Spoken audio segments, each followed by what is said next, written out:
Hello, I'm Joanne Gallagher, your Think.Future podcast host. Jose Alfredo Ramirez joins from London today to talk about the concept of slow water in an urban environment as a mitigation strategy and how that can be achieved through decentralisation, a mindset shift, and design. Stay tuned to hear Jose's insights right after this.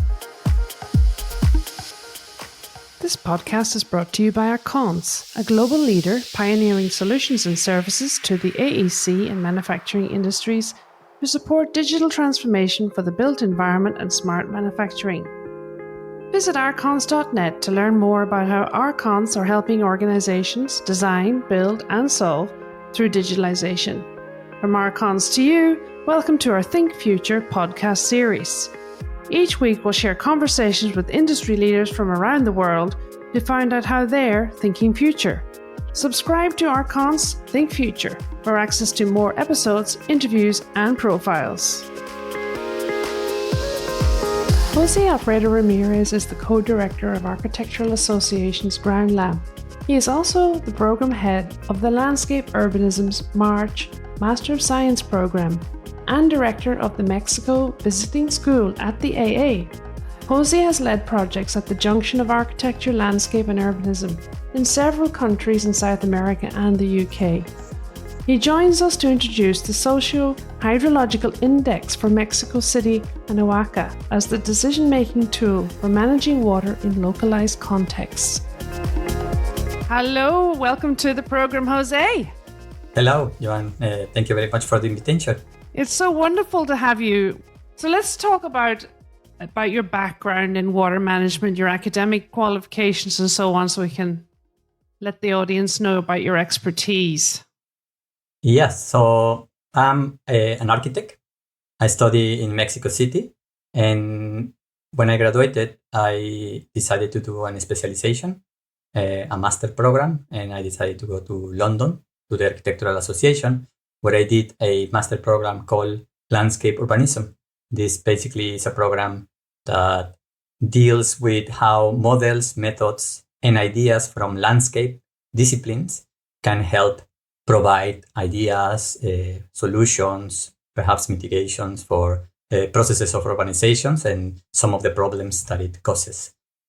That's where I did the master. I graduated, and basically that shifted my career, let's say, into just the design of specific buildings to thinking about processes of urbanization and the built environment in general, and basically allows me to focus in certain aspects of what people might understand as landscape, especially some of its elements of such as water. And water has been a driving, let's say, force of the work I produce within the program where I teach right now. I'm one of the program heads of the Landscape Urbanism Master, but also because of my background, I also had an office which is called Ground Lab. In Ground Lab, it's basically the idea of that office is to apply into real projects what we teach and research and develop in the Landscape Urbanism program. And a lot of the projects that we develop in Ground Lab are related to water management, and how this is becoming a crisis, not a single crisis, but it's a crisis embedded into, environmental crisis, but also environmental crisis embedded into a social, political and economic crisis, which are all interlinked. So that's basically my background and my expertise and the interest of water and water management. Wow. I was reading an article about Mexico City a few weeks ago, and that's where I saw your name. Can you tell us what's going on with Mexico City and any other cities that you are involved with regard to water and the population density, etc.? Yes. That depend on it. Mexico City has a very big issue, in terms of water crisis. Obviously, because of the size of the city and the amount of people that it's involved, but also because of the way water management, it's being dealt with. So at the moment, the city is undergoing a process where it's reaching, by some comments or some people saying, well, there may be potentially a day zero similar to what happened, I think, in Cape Town a couple of years ago, where there might be a point where there might be not sufficient resources to supply water to the city. And so this is basically, I guess, just a reflection of the current situation, because this issue of lack of water is not something that will happen in the future. It's already happening, in historically, recently, but also in the longer history of the city. So there's imbalances and inequalities within the city. So there are areas, municipalities in the city which are already, for some time, already undergoing water cuts and, let's say, water savings in terms of water, but other municipalities are always enjoying, a continuous flow of water. So obviously, when one generalizes and say, well, there might be a day zero for the city, it's not necessarily reflecting the differences and inequalities that the city is undergoing at the moment. So that's the situation, and I can go perhaps into further explanation on why this is happening, if that's okay. So basically, historically, the city has been based on a system of lakes or wetlands.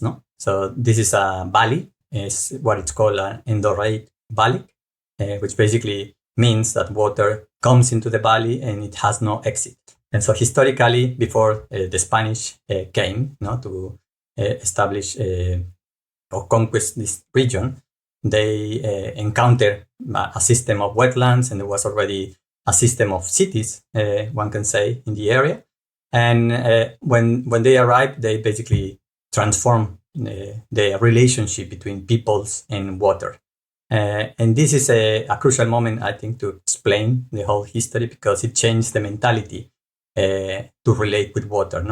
Before the Spanish conquest, there was a more syncretic or more kind of metabolic relationship, let's say, between people and the landscapes. There was seasonal ways of relating to it. There was types of agriculture that relates to that. There was the famous Chinampa system, that reclaimed parts of the land, but it was part of the productive system as well to provide food, etc. But when the Spanish came, basically, there was this establishment of a private ownership that that opposed to the communal ownership of the city. And what it basically started to create is this kind of understanding of the land as being separated by these limits and borders. And when season and rains came, it started to flood certain areas that was not seen as something, desirable, or basically going against certain private interests. And so there was growing this mentality of getting rid of water, of starting to see water not as part of the landscape, not as part of the activities that humans were doing, but as something that provides danger, or something that you have to combat or against. And since that moment, there was a lot of projects to desiccate the lake, or to try to move water out of the valley. There's historically a lot of projects that basically allows water to go out of the valley, of this endorrheic valley, and provide access for that water to get out. And that process, as you can, if you visit Mexico City today, has been very successful in that regard. Today, Mexico City is mostly concrete, or rather an asphalt platform, where it's actually occupying what it used to be the majority of this wetland system. And the process of getting water out of the city is continuous. It's not something that just belongs to the past. It's part of the water management policies. And that can be seen, in some of the engineering projects that today have been inaugurated not so long ago. So there is like a huge system of sewage that exists in the city that basically does what the historical projects of the Spanish started, which is basically getting rid of water, whether rainwater or sewage, or any type of water, as fast as possible from the city outside the city. This is called Túnel Emisor Oriente, which is basically a huge tunnel that get rid of that water of the city. But also because of that condition of getting rid of water in an area that is abundant on water, requires the necessity to get water again back, to supply to all the inhabitants. As we know, Mexico City is one of the biggest populated or largest populated areas in the world. More than 20 million people live here. So you have to get water somewhere. And so the first source of supply is usually the aquifer, which provides 60% of the water needs of the city. Because again, we have to remind that this is a wetland system, and there's a lot of water down there. But a city of 20 million people and more plus requires a lot of water. And this necessity has been producing the sinking of the city, because water is being depleted. And also water is being, as we discussed at the beginning, getting rid, is being driven out of the city. And this has caused enormous consequences. One of them is that before, the extraction of the water was by gravity, because naturally the city sit at a higher altitude. But since the city is sinking, the project of getting rid of water is basically reversing those tunnels and those pipes that used to work as by gravity. So now you have to apply energy and you have to pump that water out of the city, because the mentality of creating ingenious and technologies to get rid of that water increases. But it's just following the same mentality. But there's also the other aspect, just to conclude this part, is how to get water for the inhabitants of Mexico City, not just from the aquifer, because as I mentioned, it's only 60% of the needs come from the aquifer. But there is still another 40% of those basic needs that at the moment are being taken from remote valleys, other regions where water is being extracted and is also being pumped towards the city. And all these valleys are usually lower in altitude. And in some cases, it might be 100 meters, sometimes 200 meters, sometimes even 300 meters. So this means pumping water, to a high altitude, but also it's the distance, Some cases might be for a few hundred kilometers away from the city. So all of this not only reflects the need of, a lot of energy to provide or to move this water from one valley to another one, but also it basically means the extraction of water from other regions, and that's something that in many cases, at least from my experience, gets veiled, It's nobody really knows what's happening in those valleys, because that's a lot of water being extracted from those regions. And so the people living in those regions might have, issues about, their water being taken out for other areas. So that's the situation that drives the city right now. Urban designer, you must know about the sponge cities that are coming back into discussion now. They started apparently in China. There are several projects around the world copying China. What do you know about that and the moment? What's happening? Yes. So I think sponge cities is one option, let's say, among a number of different options that are starting to appear, especially in regards, I guess, also to this mentality that I was describing, a mentality that usually tries to perceive water as something as a problem, to combat.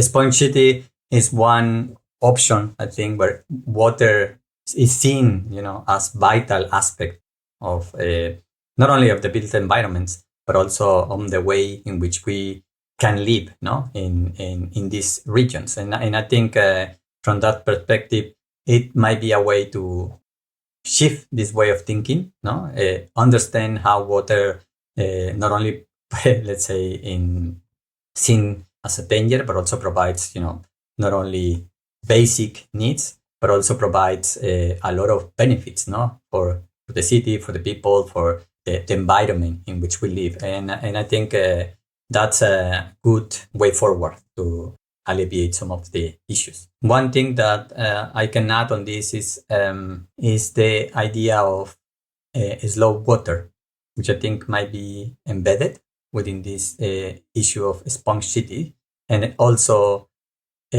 goes against the dominant mentality of water management. No, like water management usually is seen as you need to make that more efficient, optimize their use, ensure that water is distributed in a rapid and timely manner. In some aspects, obviously, this is necessary, obviously, because we all require that precious liquid to go about all our activities. But on the other hand, if these aspects are reflected in all the aspects of water supply and water management in the city, it provides a lot of the issues that we are living today. And so I think that the issue of slow water, which Sponge City might also embrace, is the idea that instead of thinking about providing water as fast as possible, you actually slow the velocity of water in the landscape, ensure that water has the capacity to infiltrate through the ground, and ensure that that water can provide other benefits to landscapes and nature and plants, so they can actually thrive. But also you can have the capacity to store that water and perhaps use it for a number of uses. So if you have those elements that allow to absorb water, storage, infiltrate, etc. in a region, then some of the aspects might start to be thought in a different way and provide potential solutions. So I think slow water as a principle, let's say, of something like sponge cities is definitely something that we should embrace. What sponge cities are you seeing cropping up around the world other than in China? Like, do you see them in Europe or in Latin America yet? Mm-hmm. Well, I don't really have a clear picture at the moment. I think there might be specific strategies, there might be specific initiatives, neither here, for example, in London, where I live, or in Mexico City, or in Oaxaca city, which is a city that we are also working in Mexico. I've seen in Oaxaca City initiatives by people working in the area, trying to basically bring some of the expertise of the sponge cities. Some of the landscape architects from China have presented in that city, and there's people aware of the potential benefits, but this hasn't really permeates, let's say, the policies. I've seen, for example, that uses these principles, and for example, I don't know, rainwater gardens and elements that rainwater harvesting systems, but these are the exceptions, let's say. They are not the rule. They're not part of a policy, and I think that's something that I am very interested in. Trying to see this not just as a specific project that sets out the example is something good, but we require something that could be widespread. And at the moment, I don't see that happening right now, at least in the places where I live and where I work. I just read about Vienna. They are one of the most successful cities that have managed the Danube for many, many decades now. I'm not sure if they are called a sponge city per se, but the thing that was special about them is that they didn't just let the government organize the solution. They brought in everybody in the community and they came up with this solution together. Yeah. Could you say something about that approach? Yeah, I think, I don't know the Vienna case. What you say resonates to the type of work that we are trying to develop.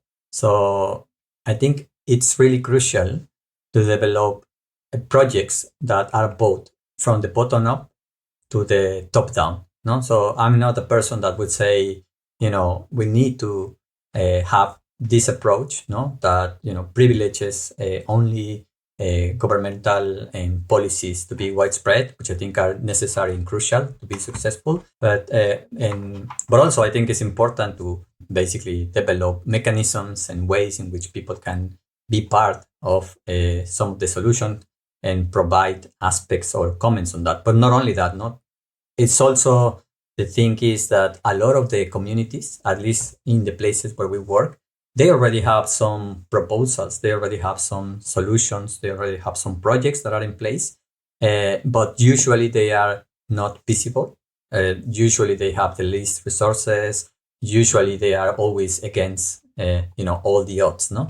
And so what one's requires, or what they require from my perspective, at least is a support, no? Is an amplification of the type of projects that they develop. And that's where I came in, let's say, or the projects that we develop are part of, no? Like, so we provide, I could say, technologies, no? Where one can use or understand the projects and provides an amplification, no, of these projects. The way we do that is basically we know, we get to know these projects, and then we test them in a wider model to see whether they can become a policy, no? So how they can become a policy from the top down, no? So this is a mediation in between the two approaches, no? So on the one hand, you know that people are doing things already. You know that it's not that you're gonna teach them to do how to do stuff, because many of them are,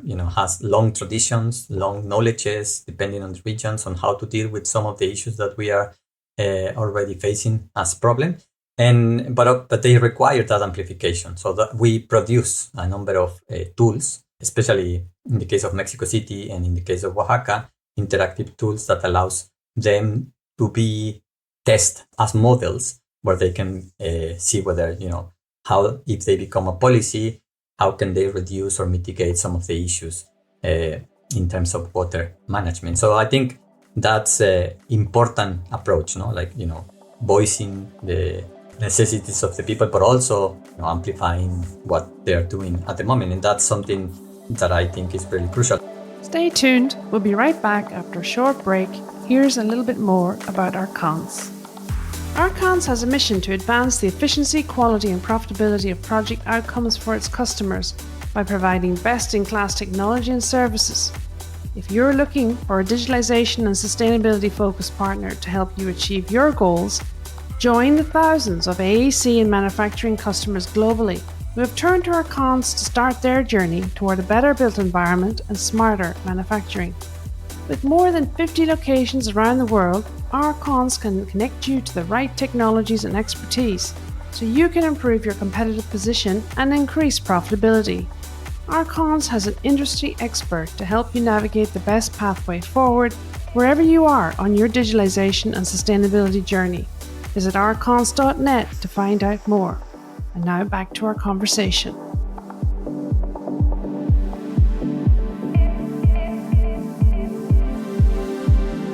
When we talked last time, earlier, you mentioned the hydrological index. Is this one of the tools that you've developed? Can you go into what that means around water circularity and what the conditions around how it helps the city manage risk, for example? Yes.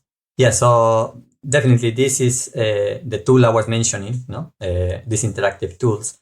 They use, they are called Socio Hydrological Index, which is basically a method that we developed as part of a research project that was funded by the British Council, and it included a number of institutions here in the UK and in Mexico. So in the UK, it's some of the institutions involved are the British Geological Survey, which includes a range of experts in groundwater management. There's also people from UCL in CASA, the Center for Advanced Spatial Analysis, which help us as well to organize some of the data and understand the relationship between infrastructure, facilities, and socioeconomic conditions in Mexico City, but also people in the University of the Autonomous Metropolitan University in Mexico, which they were producing prototypes of individual wetlands, which is basically technologies that allows residential units to install small wetland systems to recycle water from households. And so what we did with this tool was basically two aspects. One was to create a methodology where you can measure how vulnerable are the population of Mexico City, depending on physical, let's say, and social aspects. No, physical aspect might be the availability of water in the region. It might be levels of infiltration or levels of water available, for example, in the aquifer. But also social aspects, no, like literally, the income you may have, levels of educations, how many environmental education centers were around the area, or initiatives that were related to climate change or water mitigations that were perhaps influencing the socioeconomic aspect of those people. So obviously, people with a higher income, and perhaps better knowledge on the climate crisis will be able to access to solutions, whereas people that may not have the income, may not have the resources and the infrastructure around, obviously will suffer a lot more. No? So this is something that we did that at the scale of Mexico City, at the scale of the municipalities, in each of the municipalities in Mexico City, and each of the neighborhoods. No? So the tool has that capacity to tell you with the data that is available. Obviously, this can be improved or tested, etc. But it tells you the differences in vulnerability in two scenarios. One in the contemporary situation, like in the current situation right now, and one in 2050, if the conditions continue the same. Like if how the vulnerability will grow over time. How more urgent will become the more we don't do things. But also it has the positive aspect of testing certain we call them eco-technologies, or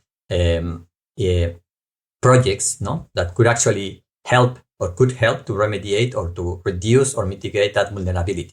And so in that specific project in Mexico City, we use this prototype from UAM, from the Autonomous Metropolitan University of Mexico. And we basically create a scenario where what would happen if the government would have the capacity to install that system in all the households. So you have to set up priorities where perhaps budgets are not enough. And we cover the whole range of budgets. Obviously, the ideal situation would be that all the municipalities and all households and residents could actually access to this technology. And then we run again the vulnerability index to see how much of the total vulnerability could be reduced if this technology is implemented. And obviously the results are it will reduce, but not massively, because you may require not only individual wetland system to solve the water crisis in Mexico City, but you may require obviously a range of solutions, a range of technologies that could be implemented in a similar way. That's basically what we do with this tool, to provide, on the one hand, the amplification of a specific solution that exists, to test it against evidence on how this could actually reduce mitigation, and on the other hand, basically try to advocate for perhaps other, we call it decentralized solutions that may able to have more powerful impact into the city. You mentioned the World Green Building Council paper. Thank you for reading that. I did ask you to have a look. Mm-hmm. And that is a production from the Circularity Accelerator program. And Arcons is one of the partners in that program, along with others, Arab, WSP, several others, with the World Green Building Council, came up with the publication last November. And you've had a look. And it'd be interesting to hear your opinion on the paper, on what is missing and what you suggest could be the solutions to bridge some of those gaps. Yes. Yeah. No, thank you for that. I think it's, I haven't read that document. I think it's quite important, for people that it's basically in the built environment or working in the built environment to be aware of, the challenges, but also, the potential solution. And I feel that, there's a good breakdown, that they give, to understand the water crisis and, the different aspects in which, the built environment, construction of buildings, the construction of infrastructure, et cetera, produces or is part of this crisis. So I think I in general, I think there's a good understanding on that. To me, perhaps there's aspects that needs to be addressed. It is the understanding of the built environment, not only as on its own, no, that it is connected to other landscapes that we might not understand as built environment, and how they are actually connected, no, to the decisions that we take within that built environment. But I think it requires contextualization in each of the aspects. And I think it requires also the understanding of, waging, how much that technology would require water that otherwise is trying to solve in a context of water crisis. So those aspects, I think, are important. So bringing technologies that are not mentioned in the report, but also, understanding what kind of impacts those technologies that are being proposed might bring. No, I think those aspects. But I mean, I think it's also normal because this is a general report, no, like something that introduces you to the topic, and perhaps it's up to us as well to make these contextualizations project by project, region by region, or on how they can be implemented. Yeah, the scope was limited to the immediate built environment, so people could grasp it in terms of a system. But every system is nested in within other systems, like you said. So yeah, I agree with you. It's not meant to be prescriptive. It's just to provoke thought, which is really good. And it's great to have conversations with people like yourself, Jose, who understand the broader systems and can see the value of a document like that. So thank you for commenting on it. So as we close out today's conversation, you've talked about so many things, and the technologies and research you're doing is very exciting. When you think about water circularity for the future, in Mexico City or in other countries that are having all of these challenges, what excites you the most? I think the knowledge of that people are doing things already.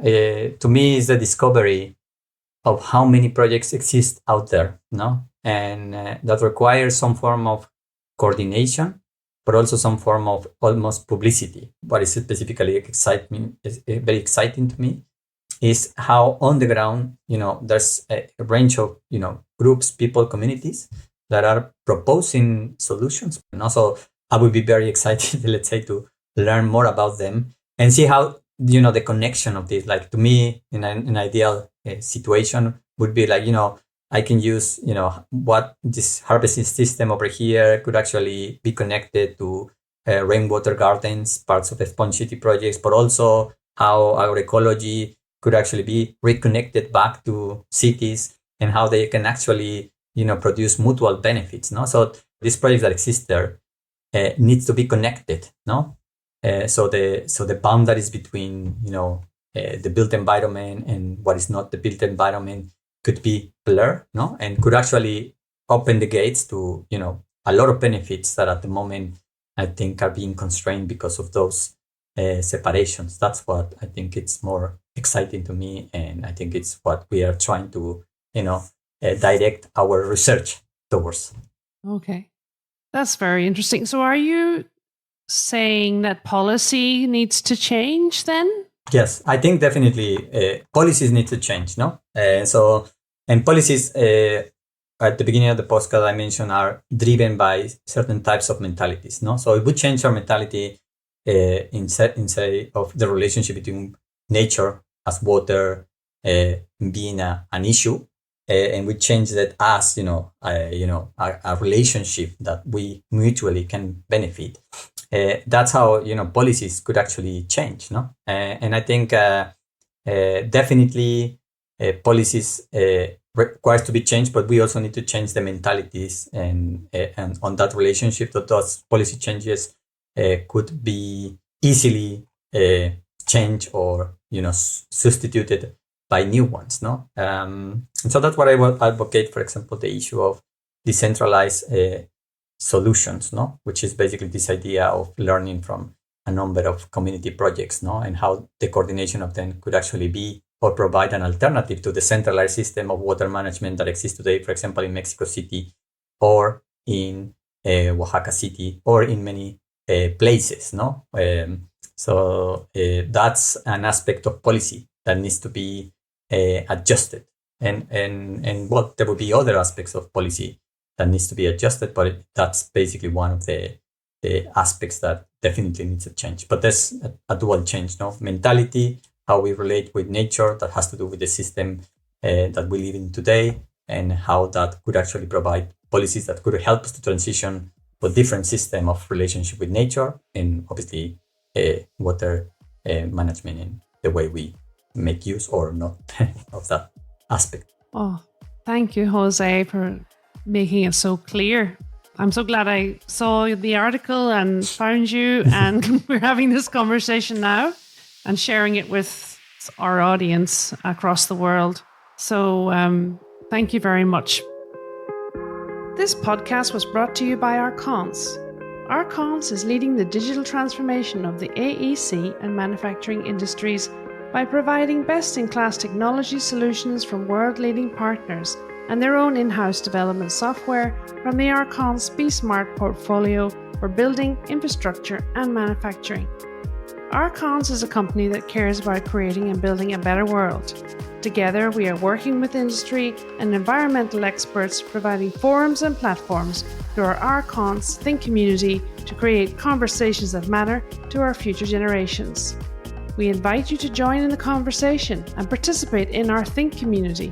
Like and subscribe to Think.Future to stay up to date with the latest innovations and conversations as we advance the digital journey for the AEC and manufacturing around the world. You can download our podcasts at arcons.net or from your favorite podcast platform.